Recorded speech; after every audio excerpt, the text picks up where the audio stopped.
Right, so thank you everybody. We're gonna start. Let me start putting the record on here. I think I have to hit escape on my full screen. Go down here.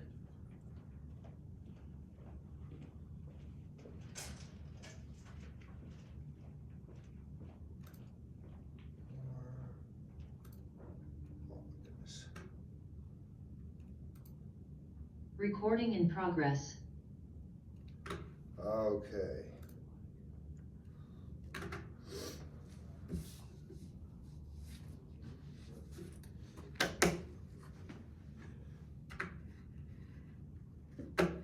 What's even worse than rolling on paper?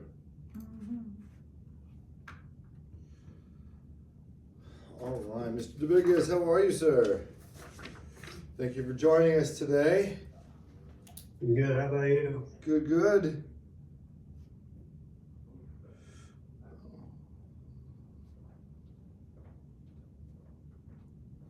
Okay. Thank you guys for coming today. Today we're going to go over listing presentations. Not the actual listing presentation, but the appointment. Because what happens if somebody says yes? Are we going? It's going to be a one-step appointment, a two-step appointment. You don't know until you're actually there. Once you're there, how do you know? What are the signs to let you know if it's a one-step or a two-step appointment? And that's what we're going to go over today. So I want to go over confidently a step one, listing consultation without a presentation. Okay? We're going to tour the home by asking the right questions. We're going to decide if it should be a one-step or a two-step. So why are you going to come back if they're ready to sign now? Why are you going to have them sign now if they're cautious and you're going to need to come back? So you can create urgency using a timeline conversation.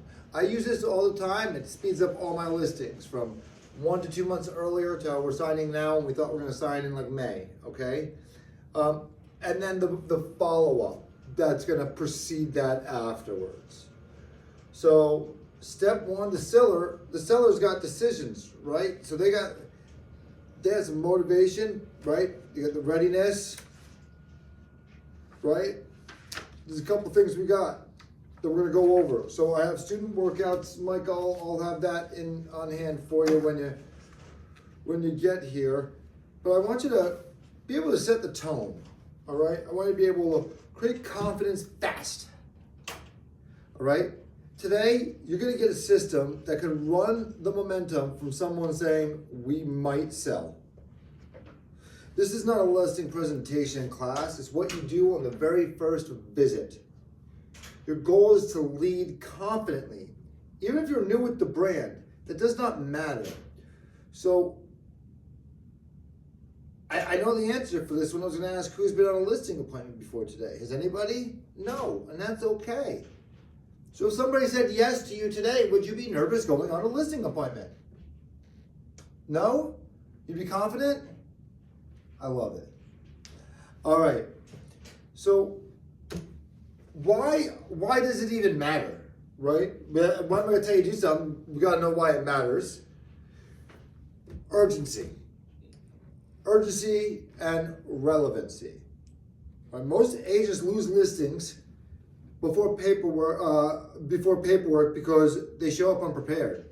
You have to show up prepared. What are you bringing? All right. Sellers don't expect you to be perfect. They do expect you to be organized. So you better have if you're not good at organization, you better get good. That was not a strong suit. Organization was one of my weakest points. Now it's not my strongest, but it's getting there. The stronger I am, it reflects in my income. So I'm just getting more organized because that's reflecting a higher income every time. But your confidence is not from experience, especially if you haven't done it before. How can you be confident? It's going to come from your checklist and your preparation. So what we're essentially doing is we're helping you build a predictable process.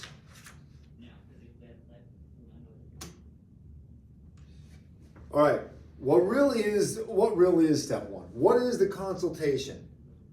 All right, you understand the importance of an initial client. Mike, I just want to check. You can see the screen, right?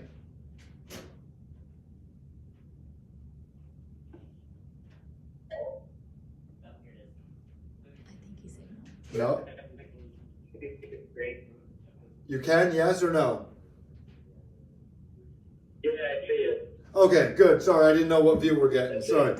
It was a little choppy on the voice. Okay, good to go. So, what is it?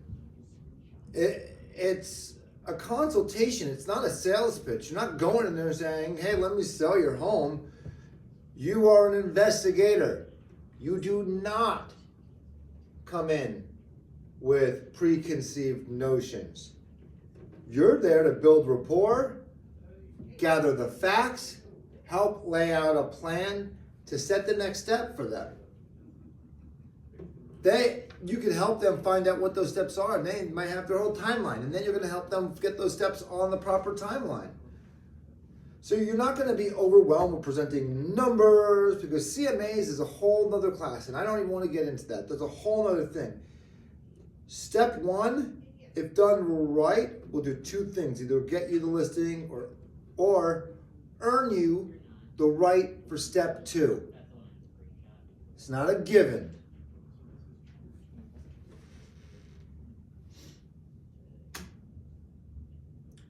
Three key seller decisions.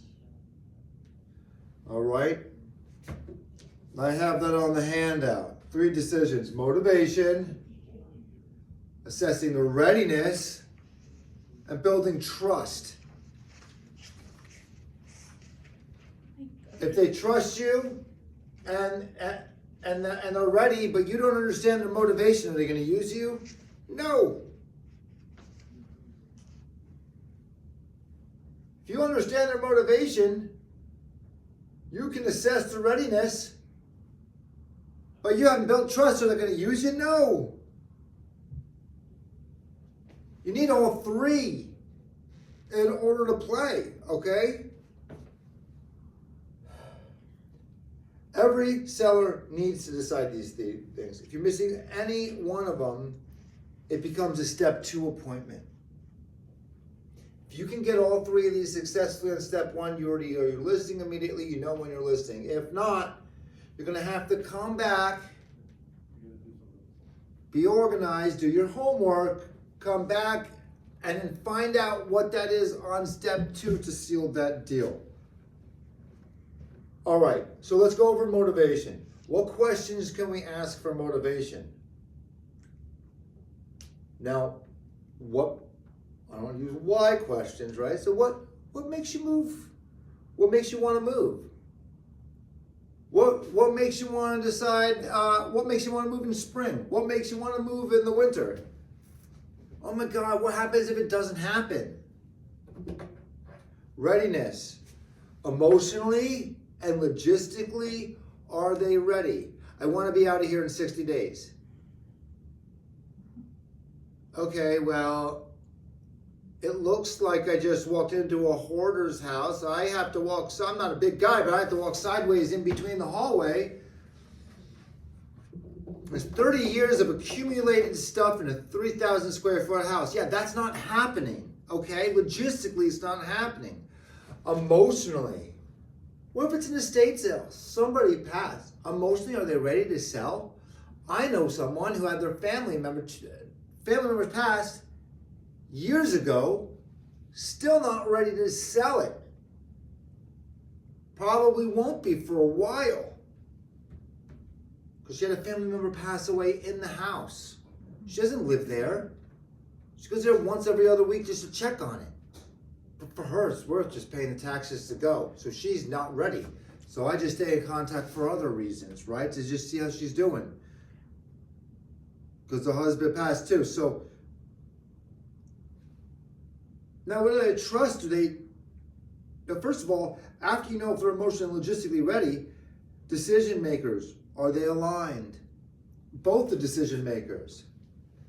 Now, first of all, they should both be there, so you shouldn't be setting the appointment. Be like, oh, okay, so is it just you? Is it you and a spouse?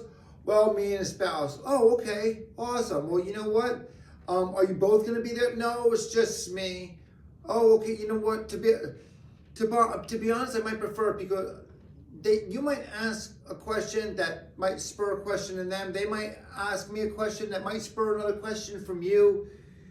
The worst thing you could do is present to one and not have the other one there, and then somebody else goes. They're interviewing other people. Both decision makers are there for somebody else, and they go with that one because you have to come back and do a presentation to the other decision maker in the family. All right, and if they're both there, are they both ready? One person wants to sell, the other one person doesn't. Okay. Well, if they're not aligned, you're not getting listed. You need to make sure that they're aligned. Is it in their best interest to even sell? If it's not, explain that to them. Trust. Do they believe that you're going to guide them through the process professionally? If they don't, you're not going to get it. So you need to know that they trust you. Like, know, and trust you. So which one of the three do you think like new agents struggle with the most? Do you think they struggle with motivation, readiness, or trust? Trust. And why do you think that is, Charlie? It's a human thing, and then such a big purchase is involved over there, and you've just met that person. You just had a few words with them, maybe spent half an hour, and then you want to just hand over the responsibility of right. in that house. It's hard. What about you, Mike? Which one of those three do you think most new agents struggle with?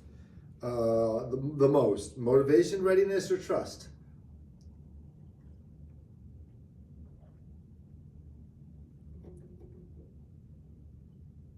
Readiness? Okay. And why do you think that is? Why do you think most agents struggle with finding out the readiness?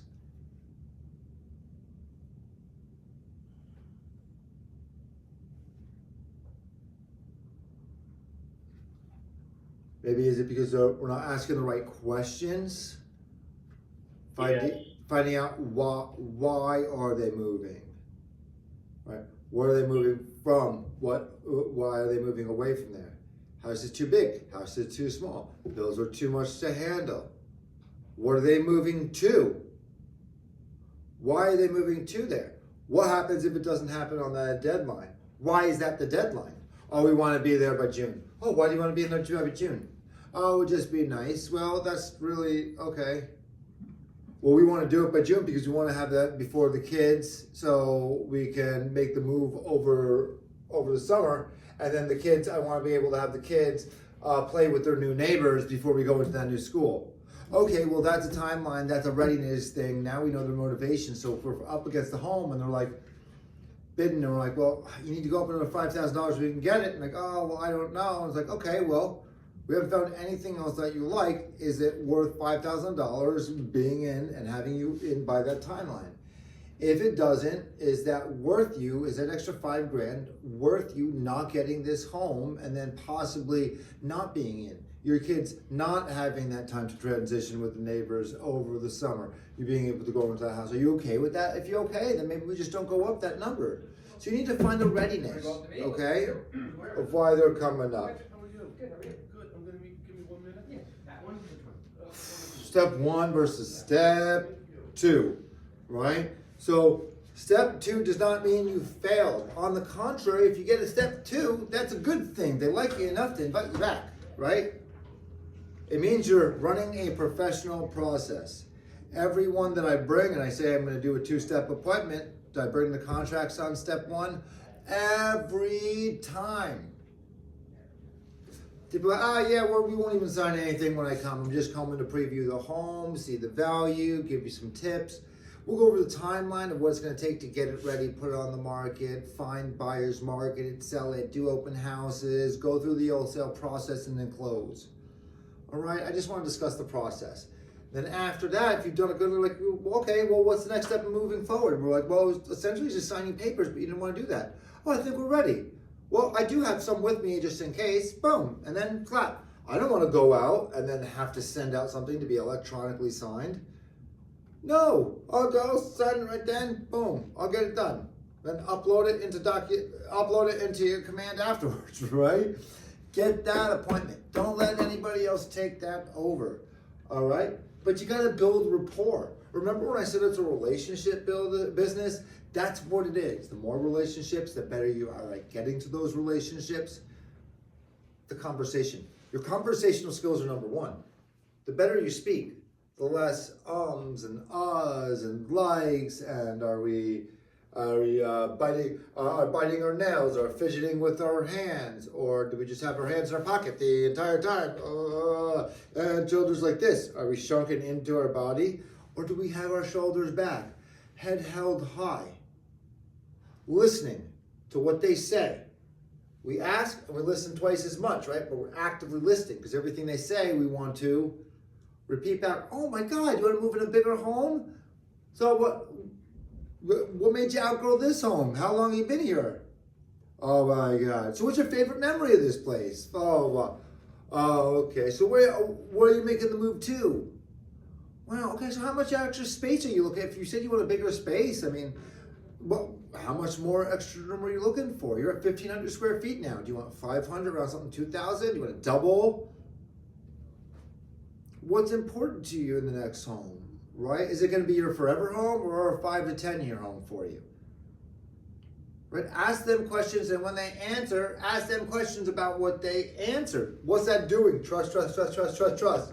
They understand that you're listening to what they're saying. You ever have a salesman come and like you got to repair, or you have something to do, and they're trying to sell you. Like, I just need this stupid thing fixed. I don't want to buy anything extra. They're not listening. That's what it is. And so they don't build trust, so you just want to kick them out, and you'll buy something new through somebody else that's more expensive because they fixed the problem. What you needed the one time, you'll call them back and be like, hey, I need this. Like, oh, you're more expensive than the other guy, but you know, he's trying to sell me. Who cares? Whatever. And you're going to spend the money anyway, right? So be good at listening. They need to feel understood and valued before moving forward. If they don't feel valued and appreciated, it's gone. Step 2 involves a seller through clear decision-making process, outline the options and expectations to facilitate a smooth transition to the listing. Okay? Your job is to lead the plan, not choose the plan. You're not saying, okay, here's what we're going to do. You say, okay, well, based on your current situation, here are our options. Doing it the way you said it, we're not going to get to that goal. I have this plan that if you wanted to go this way, I think this is the best way to go. We also have this alternative route where we can do. Which way seems the best to you? Is there anything you don't understand and would like me to explain more about it? Because I just outlaid a lot of information. God bless you if you absorbed all of it. I don't even know if I remember everything I said. So please feel free. I do this all the time. This is the first time for you hearing all these things. So you go over it. Oh yeah, so take your time. And then if there has it, you know what? Even if you were feeling like you want to make a move forward, right now, I would say let's push that off. How about I go back, I send you an email of all the options again, kind of recapping our conversation. That way you can read it, you can sleep over it. You might think of more questions, and then all I'm here to do is educate you so you can make informed decisions. I use that line all the time, probably so much that it just comes out. Like here, I'm not here to tell what to do. I can tell you what I would do if I were in your position, but honestly, I'm just here to give you information. My job is to keep you educated so you can make informed decisions on what's best for you and your family. And then my job is to then execute on the plan that you choose and you feel is best. That way they're in charge. Don't you love being in charge? Oh my gosh, now that they feel they're in charge, even though you're running the show. Pre-appointment setup. All right. So what are we going to do? We're going to confirm some details, necessary materials, set a positive tone. When does the appointment start? Much before we meet the person. Yeah, before it starts at that first phone call, not at the first time you meet them at the door, right?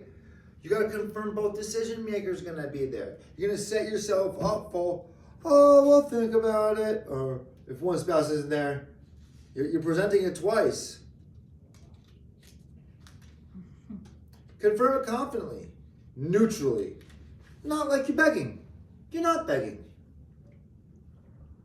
I have a question. Who feels awkward rescheduling if spouse is not there? They want to set an appointment. Yeah, Charmaine, I'll you know what? Tomorrow at 11 works for me. I'll be there. And you're gonna ask me, our decision maker is gonna be there. Well, my wife too. She's on the paperwork, but I make it. What are you gonna say? Okay, can we actually set up a time that will work for both of you when I can speak to both of you together? Perfect. All right. So there's several different ways to do it. That's a little more direct. You could kind of hit it subtly. So you say, what I found is beneficial when we have both decision makers there at the same time. I prefer to go over with both of you. And the reason being is everyone has a different brain that operates differently. So if I say one thing, it might trigger 3 questions in you and 3 different questions in your spouse. And I figure the more questions that I get asked from different perspectives, you guys can just understand the process a lot better. That way we're open forms of communication. Plus, I mean, you say happy wife, happy life, and what if she hates me and she's like, I can't believe you hired that jerk. Why would you ever hire him? I'm like, get out of the way. Make sure that you feel like it's her decision. Like, oh yeah, I really like that Mike guy. You should hire him. Like, are you sure? I want to be you. You know what I mean? And put it on them that way. You can joke around. I do all the time, as you can tell in my classes and when I'm on my appointments. But I'm doing so in a manner that is always driving forward in everything I do. I'm not joking, ha ha, like knock knock, who's there? No, it's in a way that's gathering information where I'm able to get more information and I'm not so hesitant on giving it. All right, so what are we gonna bring? Mike, I think we are missing pages, but just giving you a heads up. Oh, you might be missing pages. We'll see. I'll tell you in a minute. All right, I just printed it out, so we'll see. All right, so what do you bring? All right, eliminate panic. Standardize what you bring. If you don't bring the same thing every time, if you bring the same kit every time, you'll feel calm, you'll feel confident, you know that you have a routine. I go this, I learn about the house, and I talk about this, and we sit down, and then we show this, and then I show that they give them a seller's disclosure. You go over it. Even if you don't think they'll sign, always be ready to sign. Bring that packet. Even though you don't think. Worst thing is to not be ready and they're ready, right? If your device isn't just for comps, it sendles professionalism. So you're not there just to give them comparables, right? You're not there to crunch numbers.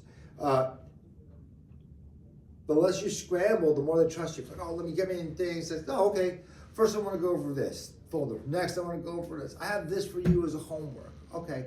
If we do decide to move forward, right, just I brought a blank copy of the contract so you know what we're looking over. And I also brought a blank copy of what an offer would look like. Because I want you to see that form. The first thing, I don't want you to just be signing things because we're sending in, right?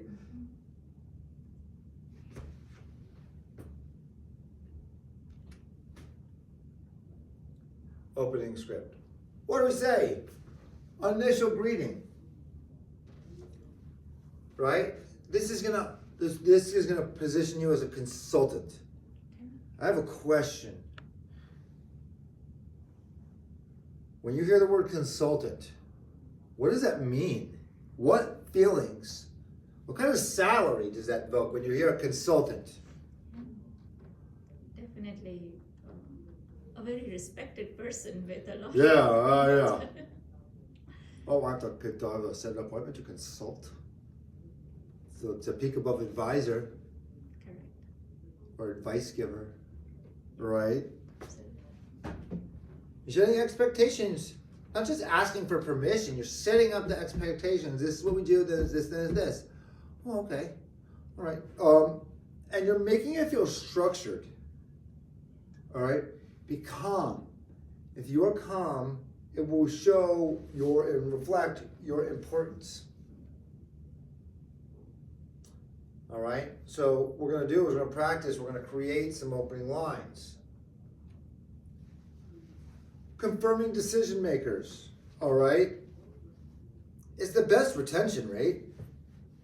It's one of the biggest rookie mistakes, and I've lost out listening to it. I had somebody love it, and then I had to come back because the husband wasn't there, and I set the appointment to come back in 48 hours, and the very next day, they met with another agent, and they were both there, and they signed with that agent and canceled me, like, oh, I'm sorry, Mike, we ended up signing tonight with a different agent. We sat down with so-and-so. So I could have got that if I did. So like you need to confirm it, all right? Because what they're gonna do is they're gonna say, oh yeah, I'll just tell my spouse, I'll just tell my husband everything you said, I'll tell my wife everything you said. Do you know how long it took you to prepare and go over everything? Do you think they can do what you did? Absolutely not. It's not going to come across the same. They're not going to be able to answer the questions properly. They're not going to have the answer. Yeah, I think so. Oh, I don't know. Blah, blah, blah. And then it's going to go to the last person that they met with, that they're both there for. All right? So it turns it into delays. You're going to get more objections. One, if not both, will be more uncertain working with you. So before we dive in, before we dive in for this appointment tomorrow, is everyone who's a decision maker who's going to need to sign, is it going to be there? No. Okay, not a problem. When is the best time where we can sit down with all of the decision, everyone? Not because we're not going to be signing, but because they just need to have the information. It's just, I want to be able to be there if any questions come through. All right. So I just don't want anybody to feel left out of any decisions or anything that I go over for. So let's make a point where we're both there. How often does it happen that they don't? I mean, it's very obvious that they should have all decision makers for an appointment like that. You gotta ask when you're on the phone. We just have an appointment. Oh my God, that's all. Okay, so we have tomorrow set for 10:30. So, is it just you? Is it you and a spouse gonna be there tomorrow? Or it's just me? Okay.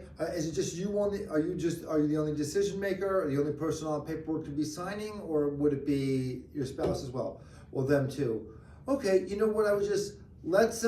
When's a better time? Like I said, an appointment to go over both with you.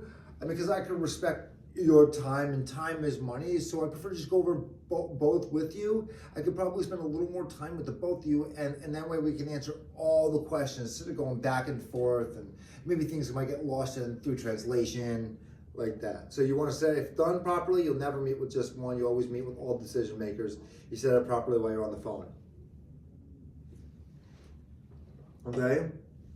Can we offer for the partner, if the person is not going to be available, can we offer and say, okay, if they insist that that's okay, I'm doing the legwork and my wife will be, or my husband will be fine with whatever I decide, can we just say... There's an exception to every rule. You go with your gut. I'm telling you, I no longer do that. Okay. No, but my question is like, would you offer, say, all right, great. You know totally what? Just honestly, out of respect, I would prefer to do it both because this isn't just me touring your home. I want to use this as an interview. One, to see that the both of you feel comfortable working with me. And the second is, I want to make sure that I feel confident I'm the best person and to take on this listing. Because no, I do not take on every listing from everybody that says, come and list my home. I do not need to do that, not the position I'm in. I'm different, I can say something at that point. So I say, yes, I'm selective about the clients that I take on. I want to interview both people that I'm deciding to work with, just like you both should be interviewing me. Flip it around that way. Let's not get into what we think they're going to say before, just lay it out there. The expectation is that's what you're going to say every time. Decisions will both be there. If they're not both there, you're going to reset the appointment for when they are both there. Can we have one person online? What do you mean? Like when I'm at the house, the other person who's not available due to any schedule requirement or something, maybe just... Yeah, but now we're going down rabbit holes of what if. I want to go over what the main thing is. And in person is always better. Okay. All right. And they're both going to be there either at night or a weekend. Okay. They're gonna, or they don't both come home. They have half an hour to sneak in. Okay. Especially if they're gonna both need to sign. What about open houses? What about preparing the house? There's so many things that what if you go over 90% of one, 90% of the other, and then they're both missing 10%, and they both are not crossing with each other. And no, Tommy told me this, Tommy told me this. Yeah. Well, if you were both there, it's a little bit different than one-on-one. Mm-hmm. All right, so Makes sense. we tore it up. Tour, talk, track. Engage clients during home tours. I say, if you don't mind, can you give, before we start, why don't you give me a tour of your home like you're trying to sell it to me, like I'm buying it. Because by the time I leave here, I want to leave your home like it's my home, like I know all the features inside and outside. So what am I going to do? Hey, listen, I'm going to take out my phone and I take notes with my phone. I say, if you don't mind, I'm going to take some pictures. This is not to be posted publicly or anywhere. This will not leave my phone. This is just so if I take a picture, I can realize that you have granite countertops, you have the luxury vinyl flooring, we have the stainless steel appliances, Samsung refrigerator, Samsung dishwasher, Samsung microwave, and a gas electric stove. All with one picture, because a picture is worth 1,000 words. That's going to help me when I come back and crunch numbers for you on all the specific details rather than that. Plus, at the same time, I'm going to be able to have a better grasp of what they're saying, and I'm going to be able to converse with them a lot more rather than going like this as they're saying stuff. I can't write as fast as they're going. Click, click, click. Oh my God, it's amazing. They say something sticks out. Just have your pen and notepad. Just write some notes. Okay, and then go open and keep going. All right. Don't walk around silently. That looks nervous. Ask questions. What your words just sound curious, not judgment. Your job is to gather value drivers and buyer objections. Oh, we did that in that flood. Oh my God, when did that flood? Has it ever flooded since? So what'd you do? Oh, you put in a sump pump. Has that worked? That was it? Oh, okay, yeah, just from 2006 in the storm? Perfect. Oh, that's awesome. You renovated the last time. What made you want to renovate? Oh, well, we bought it original and did that. Oh, okay, blah, blah, blah. Did it go according to budget? Did we go over budget? You know, just talk to them. Oh, we were going to go with the Formica, but we decided we had a couple extra bucks, so we went with the quartz countertops. All right, with the waterfall effect. As you walk through, ask questions, take notes on items that affect the value and the buyer's perception. Open-ended questions, okay? The home tour checklist, these are the details that makes the market analysis accurate and persuasive, right? You're not just another agent. The seller has information Zillow doesn't have. It's your job to extract it. All right, there's a lot of stuff on that one-page sheet from an old listing, but there's a lot more information that you can't put on there. These details are going to make your market analysis accurate, again, and persuasive. You're building a price case file, all right? You're justifying the price that you're going to be listing it at. And just some examples: the roof, age of the roof, affects the buyer's confidence, the appraisal, the negotiation. If somebody somebody will get approved for the homeowners insurance afterwards. The HVAC, is it new? Was it old? Was it just replaced? Has it been serviced? What brand is it? Brand equals value. It's a value signal. The flooring, hardwood, laminate wood, you know, luxury vinyl, sheet laminate, you know, has a radiant heated tile floor. What we need to ask.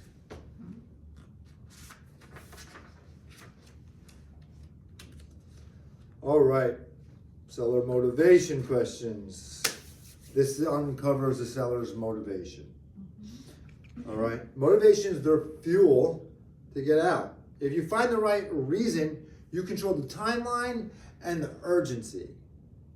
Those are the factors that you need to control, because if you're not, then they're in control, they're going to drive it, and it's just going to be along for the ride. It's going to be a miserable transaction. All right, if you only hear the surface reason, they'll procrastinate. We want to move in. We want to help mom move in. Oh, okay. Well, why do you want mom to move in? Well, we want to make sure she's got a first room bedroom. Oh, what's going on with mom? Well, you know, she's getting up in her age. She can't really live anymore. Like, okay. So I have a question. Is that the main motivation? Is to get mom into a house as soon as possible? Yeah, okay. So then maybe we need to look into some other things, right? Like some local hospitals and doctor's offices on that. Yeah. Okay. So yeah, when you know what that real reason is, like, hey, listen, I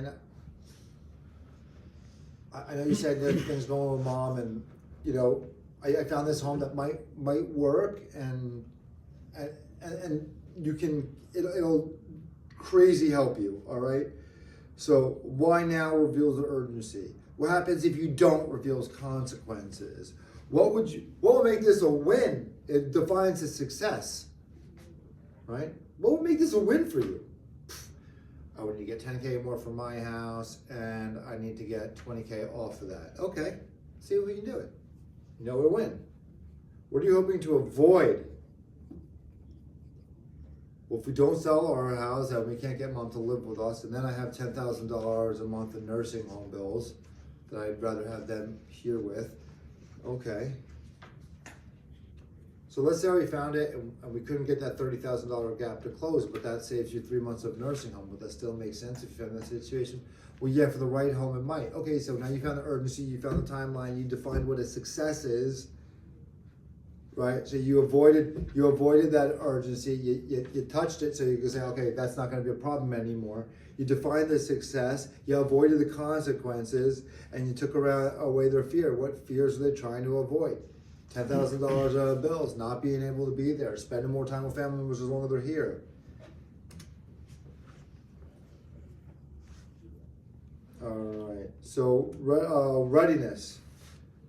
Readiness is where most sellers stand tall. I'm not ready. I'm going to wait till the spring. I'm going to do a couple months. They love the idea of moving. Oh man, we're thinking about moving. We're planning on moving next year. Nobody likes the work. I don't want to have to prep my house, and all of a sudden I got to do everything and put the kids' toys away for the open house. And as soon as I clean it on Friday night, the kids wake up early on Saturday morning, and I spent 3 hours cleaning because they took away all their clean laundry that was folded from the dressers, and it's in a big pile. Okay, so now we got to prep the house again. So there's work that's required. So your job is to calmly uncover what's holding them back. It's an onion. Everything you do is an onion, right? Getting deeper with those questions. Peeling more, get more information. How ready do you feel to begin the process? That's a good question. What concerns do you have about selling? If you could address those concerns, then it's not an issue. You can move forward. What would you need to happen before you felt comfortable moving forward? Right? When you hear hesitation, don't push. Lead to the next logical step. Well, my fear is that I'm not going to have a place to live if I get my home on the market and I don't find a place. So I want to find a place before I move. Okay, you got a cash offer on your home. You got somebody that's got a mortgage. Let's say you got somebody with somebody who's going to buy your home. They don't have to sell their home. Somebody else has to buy their home. They haven't even listed it yet. You're going to wait? You're putting an offer on home? No.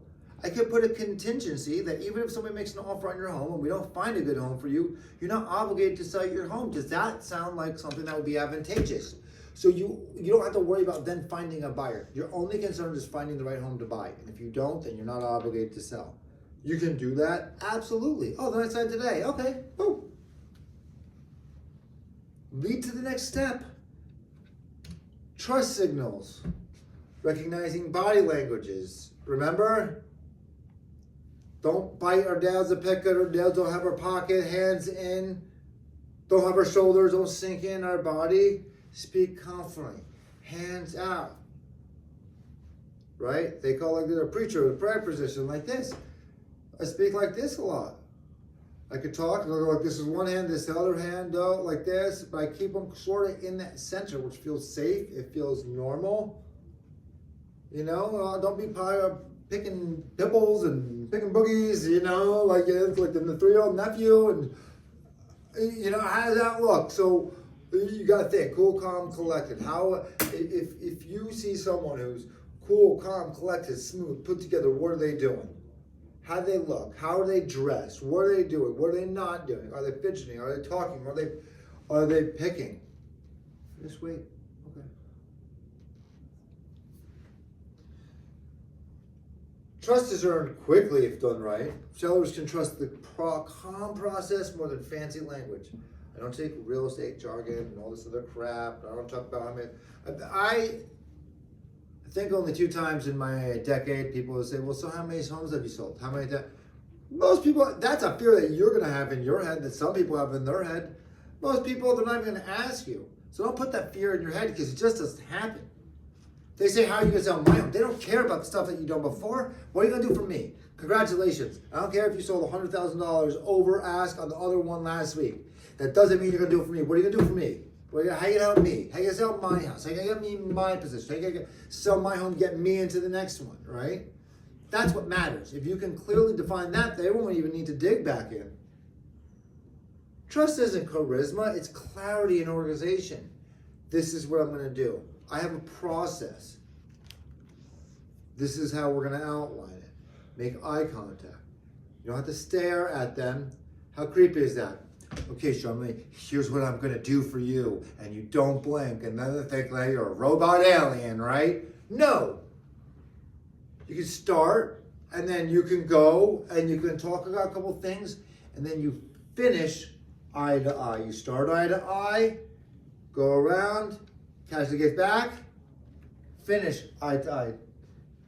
So does that make sense to you, Mike? Mm-hmm. Perfect. See?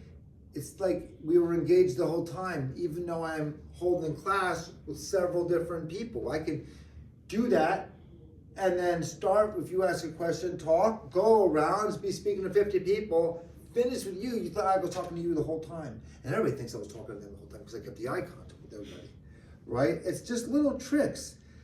Taking notes, summarizing what you heard. So somebody says it, summarize it back to them. Make sure you understood it properly. But you know what, hold on a second. I just want to make sure I understood that properly. You say you did this? No, not exactly. It was this. Okay. Clear steps, next steps. Book step 2. Confidently. That sounds amazing. Here's what I'm going to do. I'm going to get back to you in 24 hours. We'll set an appointment where I can come back and I can give you those numbers and tell you exactly what the home is worth in this market condition. Well, you don't know now? Well, like, yeah, I can take you out like a guesstimation, but literally, you just took me through your home. We just finished a tour of your home about 60 seconds ago. Now I want to go back on what's sold, what's active, the market trends. I'll plug you in and I'll let you know not only what the value is now, but where's it trending, higher, lower, based on the town and the absorption rate and how many days are on the market and above or below ask price. So yeah, I can tell you 325 today, but what if it's 375 or 347.9 or 299.2? I'll get back to you with a little more accurate number. I'll give you a little more range and I'll give you a little more drilled down accurate number. Do homeowners. So what's the best time for me to come back? Today's Wednesday. Saturday sound good for me to come back? 10 o'clock? Boom. To the both of them. To the both decision makers. Are you both going to be here Saturday at 10? Friday at 5? Sunday at 6? What's the best time where I can meet the both of you again? All right? Do homeowners insist on a ballpark at least after giving the tour or things like that? Do they expect that? Is that something, or they understand that? Yeah, you're somewhere between 200,000 You give them a to range. 1.2 million. I can say confidently. But I want to go back and draw some more numbers. See, what did you do? You laughed. And you say, no, come on, Mike. Okay, so I'm like, listen, I promise, the quicker we set up the appointment, the quicker I'll get you those numbers for exact. All right? So today's Thursday. Yeah, rather than waiting until Sunday, are you both available tomorrow? Okay. Evening, 6:30? 6:30 sound good? Both back from work? Okay, perfect. We'll do 6 p.m. And you know what? Let's play a little game. You guys will each write on a piece of paper what you think it's worth, and you'll show it to me, And obviously I'm not gonna change everything because I'm gonna have to print it out before I come here. But I just wanna see who's the closest. Okay, You know? make it light. Yeah, just make it fun. Make it fun. Okay. All right? Is it a step 1 or is it step 2? Oh man, I do not know. So it's gonna outline the choices. It's gonna depend. Depends on their motivation, their readiness, Trust. and their trust, right? It's exactly what it is. Step 1, clear timelines, decision makers present, agreement on the process, sellers open-minded on pricing because they don't need to be exact. We're gonna start here, I'll go back and I'll crunch numbers and I'll put in a number. Step 2 says, a little hesitant and uncertain, right? They need a little time. Price that they have is maybe a little unrealistic. Decision maker is missing. It's not. Step 2 is strategy. Again, it's not a failure. You're just clearing up things that we didn't go on the first one. I was taught for years to do step 2-step appointments, 2-step appointments, and I learned, I'll set up a 2-step appointment, but I could also get assigned on the first one, and then guess what? On step 2, I set up a step 1 with somebody else. I get twice as many listings if I'm only, you have to go once, right? So we're gonna have a soft call to action, all right? This is the smoothest close because it gives them control while keeping you in a leadership role. It also exposes their objections early because you don't wanna find out what their fear is after you have it listed, right? So I want you guys to replay this after me, all right? Based on everything we discussed here today, say it out loud. Based on everything we discussed here today. Based on everything that we discussed today. All right, well, you guys can say it together out there, all right? Do you feel ready to move forward? Did you Do you feel ready to move forward? Or do you feel like, or do you still feel like there are some questions we need to answer first? Or do you feel there are some like questions there are that some need to be questions you answered need to first? answer first? Okay. If they're hesitant and they say, you can say, well, I'm really not sure. Listen, that's completely fair. My job is to make sure you feel confident, not rushed. All right? You'll be able to judge. If they wait, if they're like 4 or 5, like, so I can see there's a little hesitancy, and I don't want you to feel rushed. So how about this? How about I send you an email today, once I get back, recapping our conversation, and it gives you a chance to sleep on it. You might think of some questions. It might lead you into saying, yeah, you know what, I really need to make this happen now. Or you might think of some alternative options. Say, you know what, I'm not ready. It's gonna be another 30 to 60 days before I'm even ready to continue this conversation. So why don't we make an appointment to connect again tomorrow, just to recap what we went over to see if you have any more questions. And then we can set up an appointment if you're ready to sign paperwork or do whatever. So it won't even be in person. It'll just be like does that sound fair? Yep. So just pull the objection from them. Okay.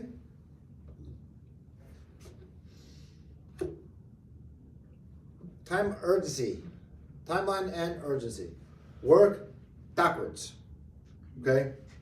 100% of the people underestimate the timeline of what's going to take to sell their home. They think it starts when they list it. It starts when they're prepared. The earlier they begin, the more control that they have. I want to be in a new home by June. Mm-hmm. So I was thinking about listing it. It's like 60 days, right, to switch over. So like May 1st, April 1st. Okay. So if homes are taking 20 to 30 days, what if your home doesn't sell in the first week? It takes 20 to 30 days. Have we talked about discussing it and preparing it for pictures? Do we do a timeline for weather, for the photographer? Do we give a little timeline for the marketing to kick in? Do we do a timeline for the open houses? So now let's say another 45 days. So realistically, we should probably put your home up end of February, early March. But I come through now to help you stage and prep so that way we can get it ready. So the time the snow's out of there, We have the pictures and the photographer, and then once I get photos back, I can go ahead and put it on the market. We can schedule an open house the weekend out. If it doesn't go then, we can do another open house, right? Then we're gonna negotiate some offers. Then we're gonna be an attorney review for a couple of days, if not a week. Then they're gonna go through inspections. That's gonna delay it again. And even with the June 1st closing, it might not close to June 15th or the end of the month with that. So if that's when you want to get in, are you okay working with my timeline to get you there by your end goal? Because I think what we have the same end goal in mind, but we just have two different start dates of when we think is realistic. And I can tell you from my experience, it's always going to make, yeah. Have you ever had a contractor do a project and it went under budget or exactly according to budget? No. It's over, just with no timeline. So it's not on you, it's just to be expected, right? TBE, I guess we call that, right? So step 2, scripts, all right? We're just gonna reiterate. Every decision makers are available for the appointment. I say that again and again in multiple slides, and it's for a reason, all right? So reiterate the key points, summarize benefits of your service, the process, the listing process to reinforce the decision, making sure they feel confident. Do they wince? They roll their eyes at something? Read that body language, right? Prevent ghosting. Create momentum, all right? If you don't sign today, you must leave with a plan. If they're not signing on step 1, what's the plan? You better do it before you go out that door. You better not, oh, I'll call you and we'll set something up. No, done, ghosted, out. Script 1, not signing. You don't have to decide today. My goal is to help you when you do decide. You feel informed and confident and supported, right? Step 2, what you're gonna bring back. Then you say, I'll run a full market analysis, or I'll run a full evaluation and tell you what your home is worth with pricing options and a strategy so you can make the best decision.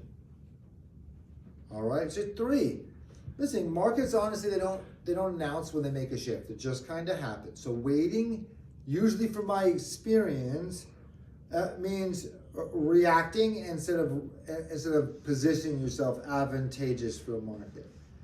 All right, and then how do you book that second appointment? Would tomorrow or the next day work best to go over those numbers? Probably Sunday. Oh, okay, Sunday. What time works best on Sunday then?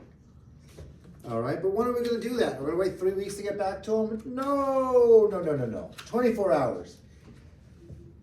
You got to teach professional follow through, all right? Speed builds certainty. 3 to 5 days, seller loses momentum. CMA, within 24 hours, shows leadership. I've gotten listings, people say I'll get back to you within a week. On the 6th day, I'm there. I signed the paperwork on the spot. That's how I got the Not Right Road listing.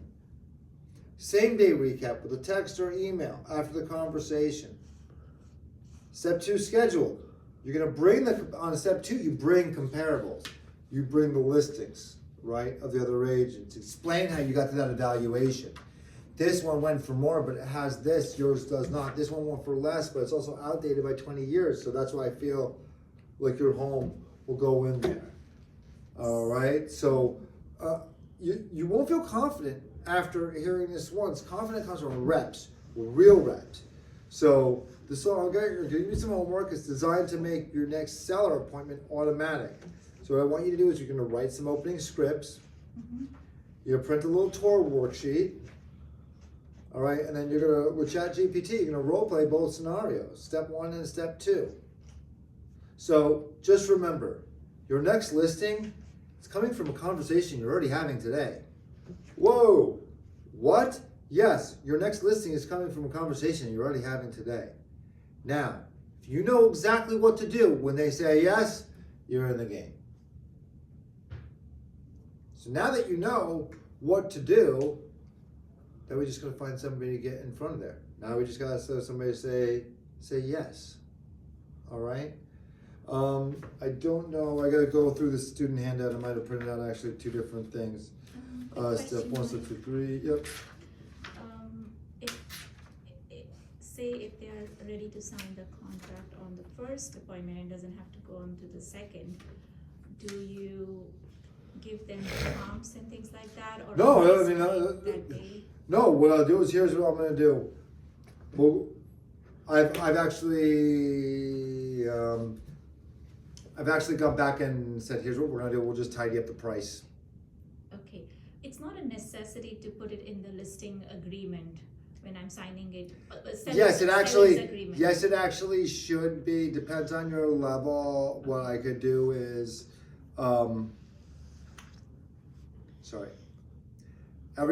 every contract needs a price, Yes, a start date, and an And end date, yes. okay, to be an official contract. So with that, I'm gonna say thank you guys for joining the class. I appreciate it. I will send out the recording. If you have any questions please reach out, let me know, and we can do that, and we can do some role play if you need. Thank you very much, everyone.